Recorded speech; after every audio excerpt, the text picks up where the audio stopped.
es clarísimo y la opinión pública lo percibe, que se están produciendo avances, pero al mismo tiempo yo quisiera hacer un llamamiento al sentido de la prudencia y de la discreción. No ha acabado la amenaza terrorista, no ha acabado el problema del terrorismo en nuestro país, ni mucho menos, ojalá. Sigue habiendo una preocupación, sigue siendo necesario un esfuerzo constante y no se pueden, establecer situaciones que generen descuidos o despreocupaciones. Por el contrario, es preciso intensificar esa dedicación, ese esfuerzo, y aunque evidentemente hay que constatar que se producen avances y se producen mejorías en la acción de los cuerpos de seguridad, no por ello descuidar ese aspecto preventivo y de investigación para evitar nuevos hechos terroristas. El señor José Barrionuevo Peña inició su carrera política en el Ayuntamiento de Madrid, formando parte del equipo del socialista don Enrique Tiono Galván como alcalde de la capital, en aquel gobierno de coalición PSOE, Partido Comunista de España. Cuando en 1982 el PSOE del señor Felipe González ganó las elecciones con mayoría absoluta, el señor González escogió al señor Barrionuevo para que fuera el ministro del Interior, por lo tanto, el jefe de los fuerzas y cuerpos de seguridad del Estado. No era un momento en el que ser ministro de Interior era exactamente un plato de buen gusto. Sea como sea, en lo que todo el mundo está de acuerdo, tanto amigos como detractores, es que este hombre es el ministro que más difícil lo tiene. Buenas noches, señor Barrionuevo. Buenas noches.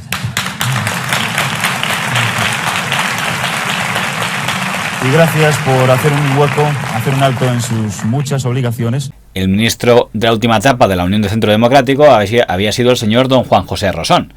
En la etapa del señor Rosón es cuando se habían producido más asesinatos de guardias civiles y miembros del ejército a manos de ETA. En el año 1980 se llega a la cifra récord de 100 asesinatos de ETA en un solo año. Además, existían otros terrorismos, como el terrorismo de extrema derecha o el terrorismo de extrema izquierda de los Grapo. El señor Rosón tenía muy claro que no quería provocar a ETA. Tanto él como su antecesor habían dicho que nunca iban a declarar el estado de emergencia en ninguna provincia del País Vasco.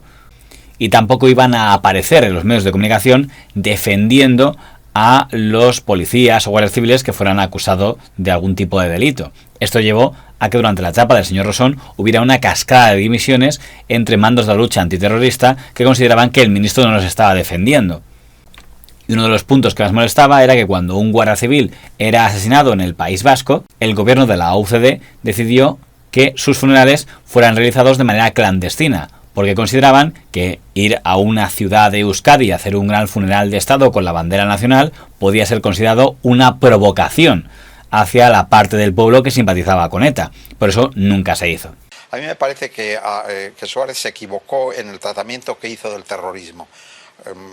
Eran 150 personas las que eran asesinadas al año, la mayor parte militares y guardias civiles, y él no quería provocar una reacción por parte del ejército franquista, que había entonces indignado con los asesinatos, y entonces, por ejemplo, pues dio orden de que los entierros se hicieran muy discretamente. Muchos se hacían a las 5 de la madrugada, es decir, en lugar de unas exequias fúnebres de honra, por lo menos salvar el honor de los que habían sido asesinados, y todo eso provocó tal malestar en el ejército que no era solo que morían, es que además morían y les enterraban clandestinamente. Una de las primeras cosas que hizo el señor Barrionuevo Peña al llegar al cargo del Ministerio del Interior es acabar con los entierros clandestinos. Un día de tanta tristeza, el que os habla tiene dos motivos de orgullo. Tiene un motivo de orgullo de pertenecer al gobierno de España y tiene otro motivo de orgullo, ser el ministro de hombres como Juan García y Manuel López, dos hombres del pueblo, sangre del pueblo, y que ha sido derramada por los enemigos del pueblo. Para que todo guardia civil, policía o militar que fuera asesinado tuviera un funeral de Estado, y se iba él personalmente para estar presente en el entierro y asegurarse de que estuviera la enseña nacional. En el gobierno socialista no se enterró clandestinamente a ninguno. Iba yo, fui a todos los funerales. Llevaba una banda de música del cuerpo correspondiente. Iba a poner flores al sitio donde lo habían asesinado. Bueno, hasta un punto que pasados los años los servicios de información de seguridad me dijeron que teníamos que hacer cosas para que, claro, lo más jodido en seguridad es repetir los movimientos. Pero hicimos eso, pero clandestinamente a ninguno.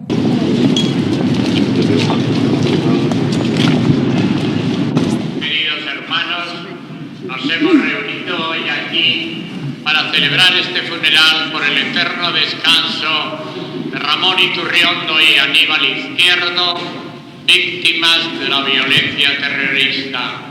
Que nuestra oración les recomiende a la Iglesia del Cielo y que el Señor les dé la posesión del reino. Uno de los momentos en los que el señor Barrionuevo se diferenció claramente de su antecesor fue cuando policías abatieron a uno de los jefes del Grapo, a Martín Luna, en Cataluña.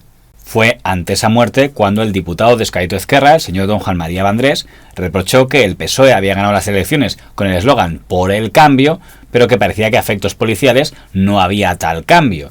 Y fue en ese momento cuando el señor Barrionuevo dio su famosa réplica de que el cambio que él quería es que dejaran de morir asesinados policías y miembros de la Guardia Civil a manos de los terroristas. Martín Luna sí disparó, hizo uso de su arma, disparó 2 veces. Es decir, yo no veo aquí el cambio. Yo echo de menos aquí el cambio. Respecto a que nada ha cambiado, yo creo que sería una buena cosa que no murieran los policías en enfrentamientos, y sería un cambio bastante importante.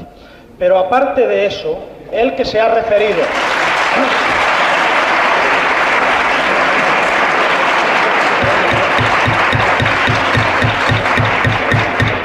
Lo cierto es que el señor Barrionuevo sí continuó con la política de reinserción que había puesto en marcha el señor Rosón, de que todo terrorista que estuviera dispuesto a reinsertarse pudiera acogerse a beneficios.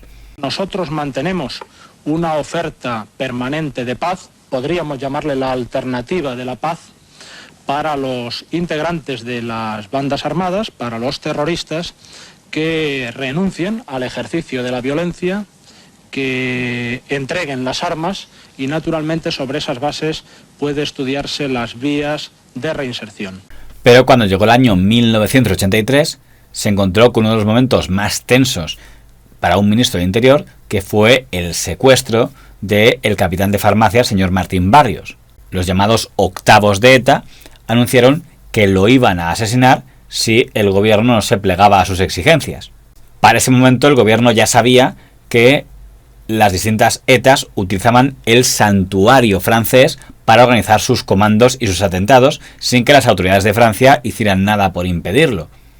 Y fue entonces cuando el señor Barrionuevo autorizó una operación de 4 geos españoles en suelo francés para que capturaran al que ellos creían que era el jefe de los octavos, el señor Larrechena, para así poder salvar la vida al señor Martín Barrios. Por desgracia, aquella operación fracasó y los 4 geos fueron temporalmente detenidos. Muchos se escandalizaron cuando el señor Barrionuevo reconoció haber ordenado esa operación, pero nunca fue un secreto. En el mismo año en el que se hizo, en 1983, hubo una rueda de prensa del portavoz del gobierno de entonces, donde más o menos venía a reconocerlo. En el año 83 le critican mucho por un tema, no sé si se acordará, que es una famosa rueda de prensa para aclarar un incidente que ha sucedido en Francia. Ha habido unos geos que han sido detenidos en una operación muy extraña. Había una persona secuestrada en ese momento por los terroristas y entonces el portavoz del gobierno tiene que explicar un poco qué hacían esos geos allí, dice que eran unos escoltas, tal. Y hay quien dice, no les sorprenderá, que eso fue la primera operación de lo que luego sería conocido por otras siglas. Creo que usted... Por el GAR. Sí. Entonces, ¿por qué sabía usted? Yo informé todo lo que sabía y lo que, lógicamente, el portavoz del gobierno le transmite el gobierno y el ministro del Interior. Yo mandé, porque sabíamos quién era de... Había varias ETAs y estos eran los de octava asamblea o no. Bueno, y yo mandé a que detuvieran y se trajeran al que sabíamos que era el jefe de la operación. No sabíamos dónde lo tenían, pero sabíamos quién era el jefe de esa operación, que está por ahí el nombre también. Y lo llegaron a coger, pero era un tipo tan grande que no cabía en el maletero del coche. Y como se resistió y tal, llegaron los gendarmes o la policía francesa y desbarataron el asunto. Entonces yo ese lo asumí y dije que lo había mandado yo y no hubo ninguna repercusión, ni la audiencia habló. ¿Eso era guerra sucia o no? Eso es. Por tanto, no era nada nuevo. El asunto del intento de secuestro por parte de 4Geos, nunca ha habido un cambio de versión. Donde sí ha habido un cambio de versión es en lo que vino después, que fue el caso Marey. Después de que ETA asesinara al señor Martín Barrios, comienza a actuar el GAL. Su primera actividad fue el secuestro por 9 días del ciudadano francés, señor Segundo Marey, al que confundieron con otro etarra. A partir de ese momento se comienzan a producir atentados del GAL contra dirigentes de ETA escondidos en Francia, para dar la imagen de que ese santuario no es tan inexpugnable como ellos creían. También la marca GAL se usará para justificar asesinatos en suelo español, como el del señor Santiago Brouwer en 1984. Nunca se ha podido demostrar que el señor Barrionuevo estuviera implicado en nada relativo al caso Brouwer, pero sí es cierto que el diario El País, que en ese momento dirigía don Juan Luis Cebrián, acusó al ministerio del señor Barrionuevo de no estar dedicando el mismo celo a investigar el crimen del señor Brouwer que los crímenes de ETA, y dando a entender que incluso su ministerio estaba poniendo obstáculos a las fiscalías. Por estas acusaciones, el señor Barrionuevo presentó una demanda contra el director del País, contra el señor Cebrián, que fue rechazada. ¿Qué pasó entre usted y José Barrionuevo? Entre mí y José Barrionuevo no pasó nada que yo sepa. Entre el director del País y el ministro del Interior pasó que me llevó a los tribunales porque consideraba que las críticas que hacíamos a su política afectaban a su honor. Yo creo que no afectaban a su honor, los tribunales nos dieron la razón al periódico y a mí José Barrionuevo me parece una estupenda persona, pero yo creo que fue un mal ministro del Interior. Porque ahora se lleva muy bien con el País, ¿no? Bueno, me llevo normalmente. ¿Cuál es la historia aquella del País? ¿Por qué? No la conozco, no sé. Varias veces me han preguntado sobre ese tema, ignoro el por qué fue esa hostilidad tan obstinada, tan cruel en alguna ocasión. No sé, quizá obedeció a que en una de las primeras entrevistas que me hicieron siendo ministro, me la hicieron en El País. Y a una de las preguntas que me hicieron, dije, pero ¿usted no teme equivocarse? Digo, bueno, yo puedo cometer equivocaciones, no soy editorialista del País. No sé si esto fue... ¿Y por qué no utilizáis su amistad o como Javier Solana o alguien quiere echar una mano en El País?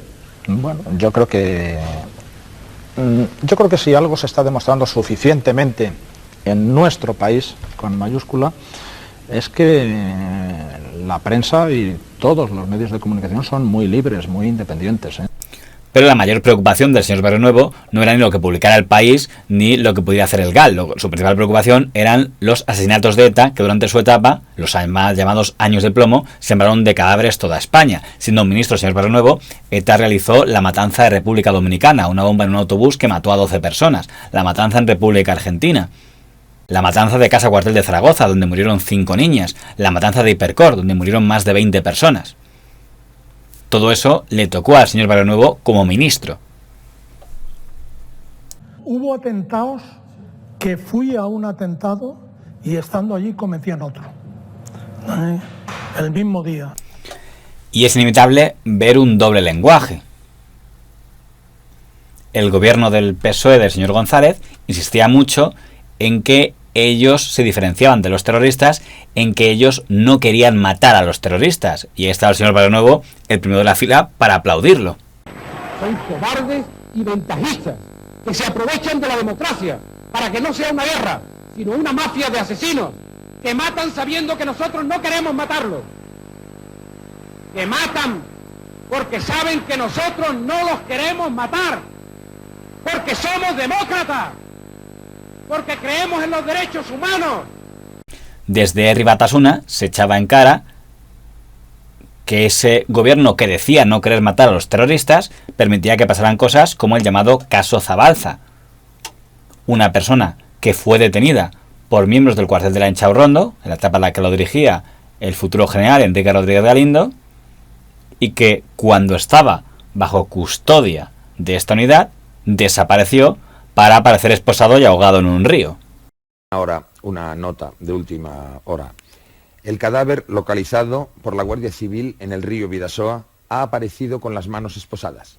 El delegado del Gobierno en Navarra ha comunicado a la familia del joven vasco que el cadáver es probablemente el de Miquel Zabalza.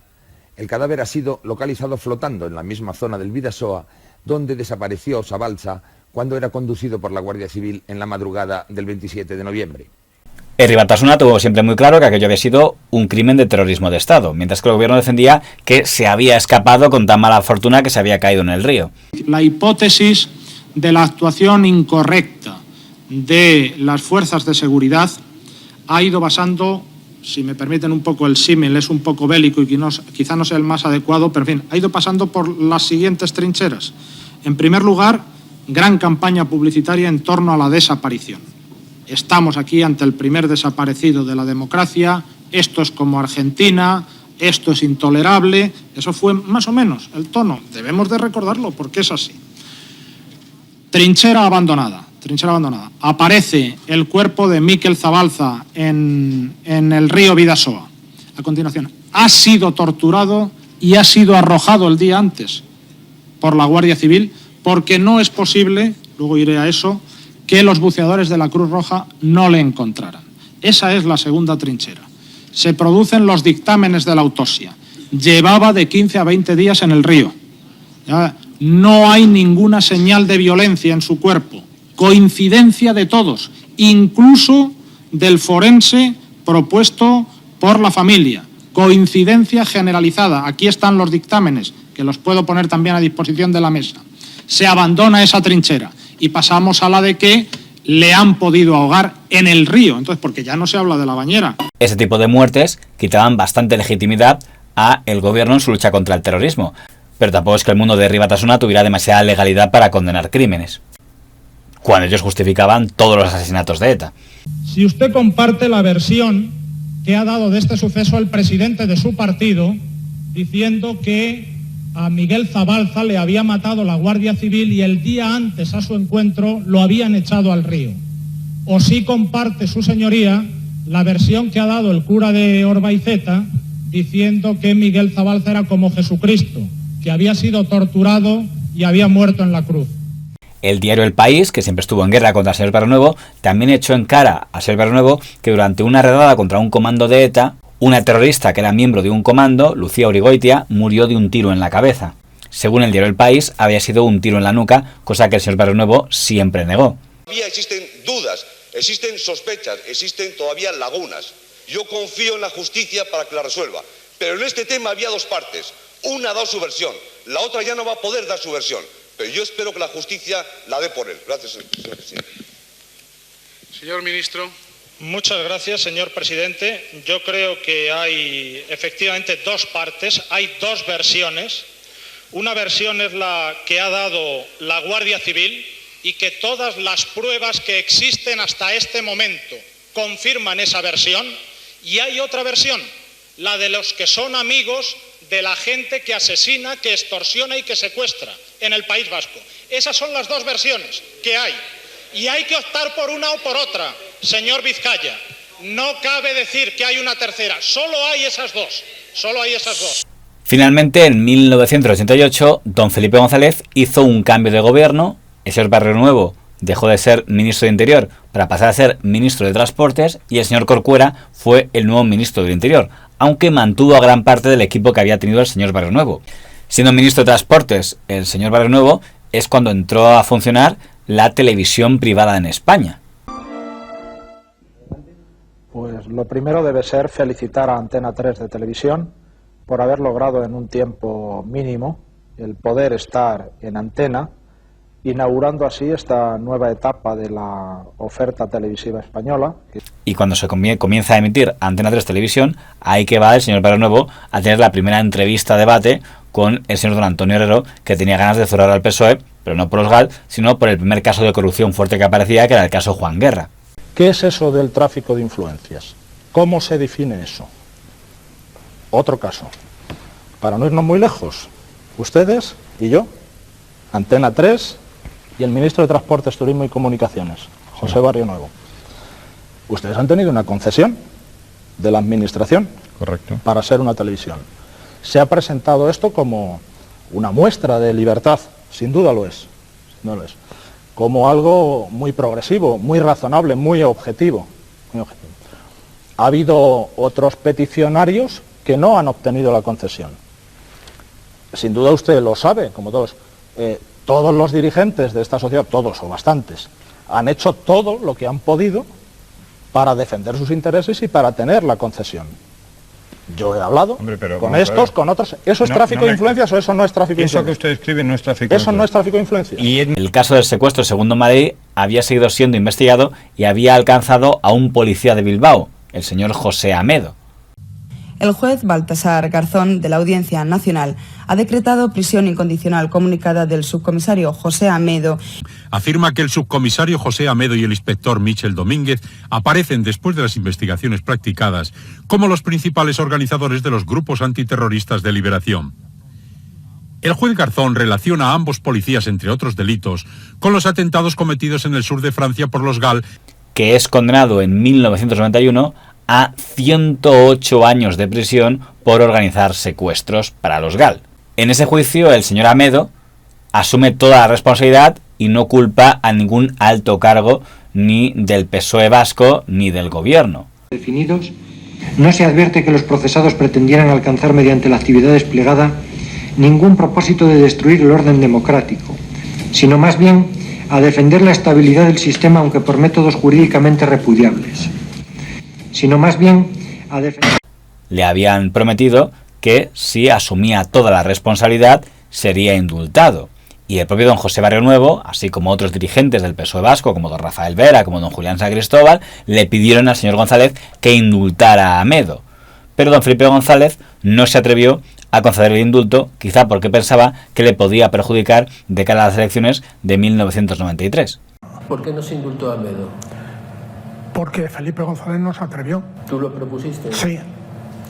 Amedo hizo muchas cosas mal, pero tenía de confidente a un miembro de la ejecutiva de Herri Batasuna. En esas elecciones de 1993, don Felipe González había nombrado como su número 2 en la lista al juez don Baltasar Garzón.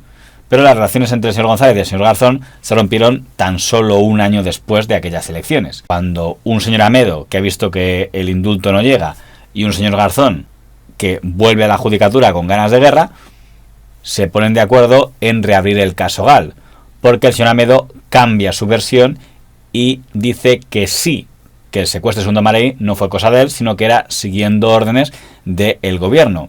Y pone sobre la mesa pruebas que señalan directamente al que era secretario general del PSOE en Vizcaya, el señor don Ricardo García Damborenea, y sobre todo al que era gobernador civil en Vizcaya, el señor Julián San Cristóbal, ambos del PSOE en aquel momento. Estas dos personas, lo primero que dicen es que ellos no tienen nada que ver con el caso GAL y que son inocentes. Y en el momento en el que son detenidos por Garzón, don José Barrionuevo sale a decir que les apoya y que por supuesto que defiende su absoluta inocencia. Todas estas personas, durante el tiempo que yo fui ministro del Interior y trabajaron a mis órdenes, tuvieron un comportamiento excelente y muy leal. Es más, lo que dice el señor Barrionuevo es que todo es un complot del juez Garzón para hundir al presidente del gobierno, don Felipe González. Una lawfare del señor Garzón para vengarse. En el caso mío, enemistad desde hace más de 10 años, que me ha mostrado en varias ocasiones. En el caso del ministro Belloc o de Felipe González, seguramente por una enemistad más intensa que la que me depara a mí desde hace meses, desde hace unos cuantos meses.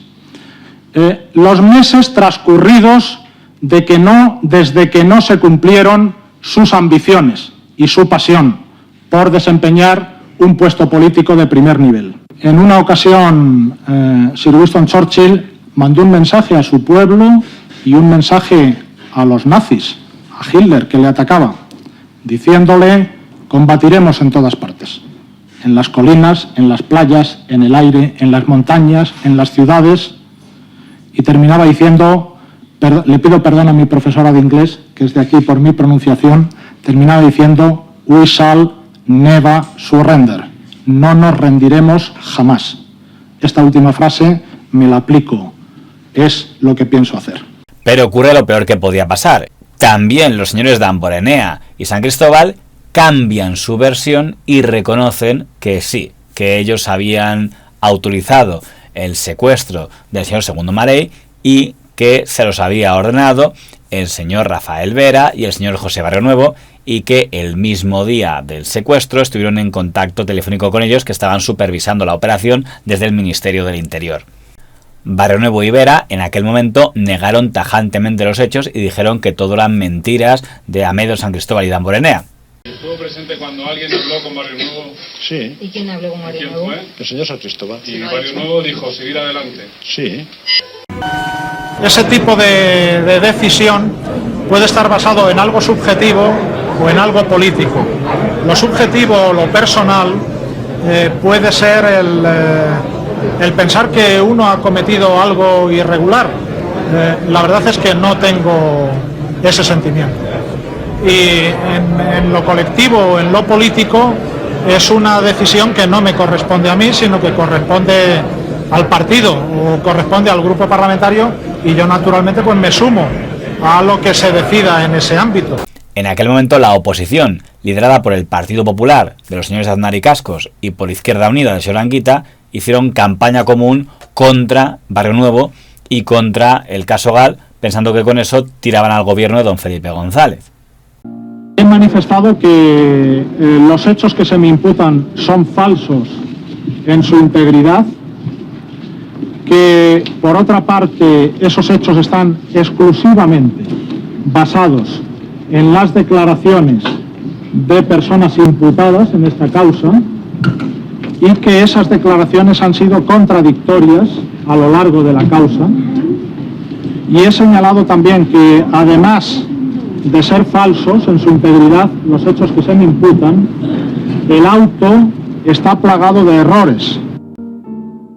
Pues la verdad es que yo creo profundamente en la inocencia de José Barrionuevo y por consiguiente, y en su hombría de bien, por consiguiente yo defenderé que sigamos apoyándolo solidariamente todo el partido. Barrionuevo, puedo testificar aquí ahora que nunca, mientras yo estuve a sus órdenes, me dio una orden ilegal. Es rotundo, así de claro. Y tengo la admiración por Barrionuevo y una admiración casi mayor todavía por Rafael Vera. No así Convergencia y Unión del señor don Jordi Pujol, que en toda esta etapa siempre dio su apoyo al señor Barrionuevo.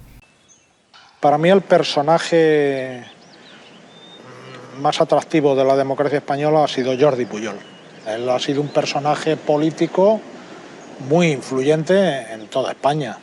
Y yo creo que positivamente influyente. ¿Te echó algún cable Pujol en la época tuya de Pujol dificultades? se portó muy bien conmigo y con mi familia, sí. Mire, nosotros, Convergencia y Unión, y yo personalmente, siempre hemos dado apoyo a todo lo que fuera a luchar contra el terrorismo. ¿Y puede ser ilegal esa No sé si es conducta? legal o es ilegal, pero siempre la hay. Es decir, la hubo en Inglaterra contra el Irak. La señora Thatcher lo dijo, lo hubo en Francia contra toda una serie de movimientos, lo hubo en Italia contra las brigadas rojas, etcétera, etcétera. Todo vale. Había ETA. Oiga, ETA, en el momento de la ya no tantos, pero ETA llegó a matar 100 personas al año. 100. Pero ETA, pues ETA, hay que acabar con ETA. En 1996, don José María Aznar gana las elecciones y a partir de ese momento el Partido Popular deja de criticar tan fuertemente el tema de los GAL. Don Felipe González deja el liderazgo del PSOE en el año 1997 y el nuevo líder del PSOE, don Joaquín Almunia, propone al señor José Barrionuevo como candidato a la alcaldía de Almería en las elecciones de 1999. Es curioso porque le proponen como candidato a alcalde cuando ya pesa sobre él una acusación por secuestro cuando está procesado por el caso GAL, cosas del señor Almunia. Realmente una decisión como la que acabo de recibir para mí pues produce amargura y produce tristeza, porque vuelvo a reiterar, he dedicado una parte considerable de mi vida, no sin sacrificios, junto a muchos otros, a luchar contra todo tipo de violencia. Mi actuación, siempre dentro del marco de la Constitución y de nuestro ordenamiento, era una actuación del gobierno. no llegará a ser candidato del PSOE a la alcaldía de Almería, porque en el 98 es el juicio en el Tribunal Supremo del caso Gal, donde don José Barrionuevo es condenado como partícipe en el secuestro del señor Segundo Marey. Condenamos al excelentísimo señor don José Barrionuevo Peña, a don José Vera Fernández Huidobro y a don Julián San Cristóbal Iguarán como autores de 2 delitos, uno de malversación de caudales públicos y otro de secuestro. José Barrionuevo sigue repitiendo que es inocente y en el momento en el que va a entrar en la cárcel sigue diciendo que es una sentencia injusta, que él no tiene nada que ver con el secuestro de Segundo Marey y que todo ha sido una cacería organizada por el Partido Popular y por el juez Garzón para hundirle.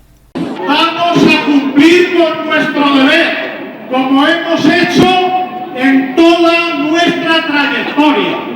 Y vamos a cumplir con la legalidad, aunque haya tenido una aplicación injusta, como ha sido la de este caso. Y vamos a ingresar en prisión.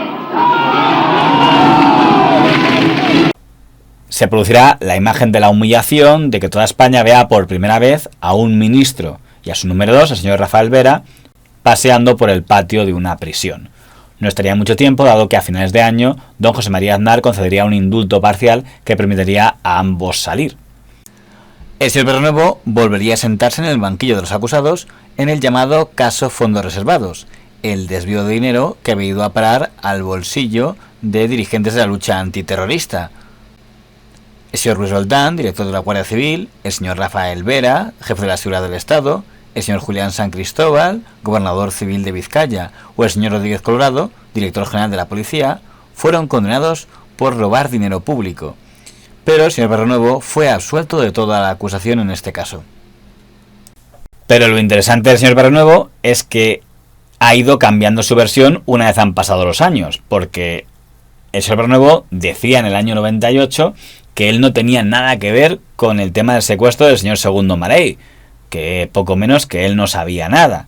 Sin embargo, poco a poco tertulianos afines fueron dando a entender que había otra versión de los hechos por ahí que estaban contando. La primera que lo dijo de manera clara fue doña María Antonia Iglesias, que contó, seguramente porque se lo dijo el propio señor Barrionuevo, que sí que fueron informados en el momento en el que se produjo el secuestro de Segundo Marey, que le llamó alguien, es de suponer que está hablando de Julián San Cristóbal, seguramente con el señor Amedo y el señor Damborenea a su lado, para decir, oye, que tenemos a Segundo Marey.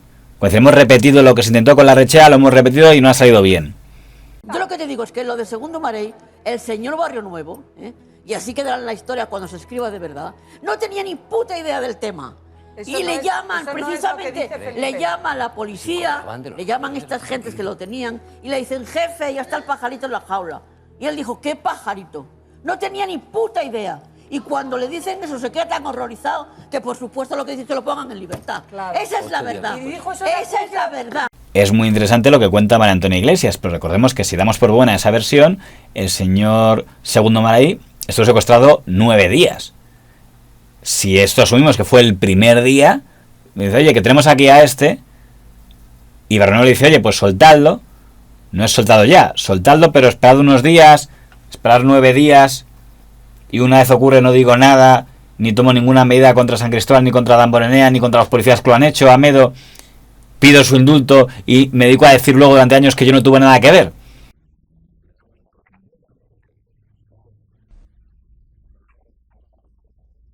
En el año 2022, don José Barrionuevo concede una entrevista en la que ya por fin ya no usa a periodistas, ya lo dice él directamente, de esa participación que tuvo en el secuestro de Segundo Marey, como mínimo de encubrimiento. Marey estuvo detenido 9 días por un grupo de la policía española, que es verdad que se equivocaron. Y efectivamente yo cuando me enteré digo que hay que soltarlo, porque claro, la alternativa de cuál era, ¿no?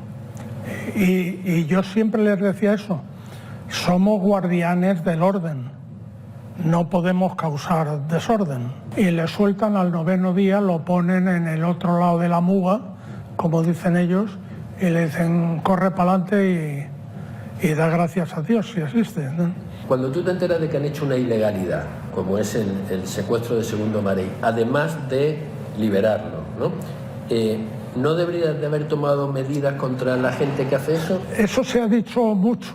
Los etarras decían, ellos, que era una guerra.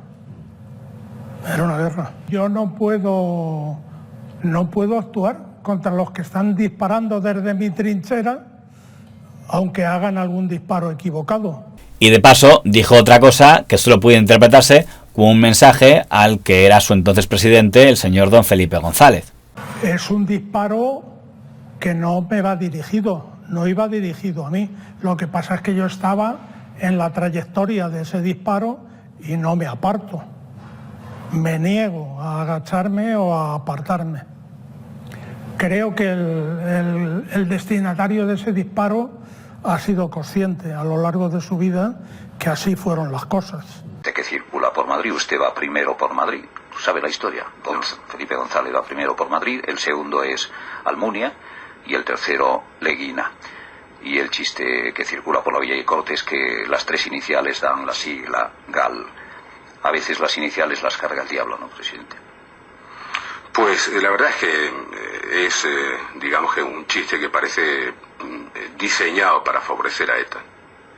El señor Barrionuevo tiene en su historial el estigma de ser el primer ministro, el primer miembro del Consejo de Ministros condenado y encarcelado en la historia de España.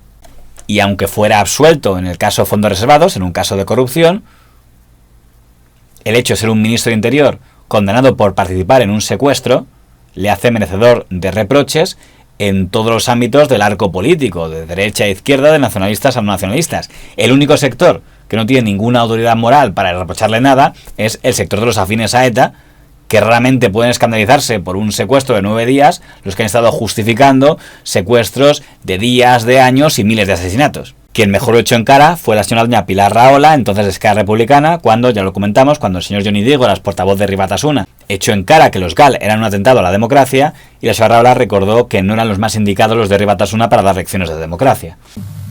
No lo tenía previsto, pero solo quiero decir una cosa, que está por poco legitimado para hablar de respeto democrático quien me ha precedido.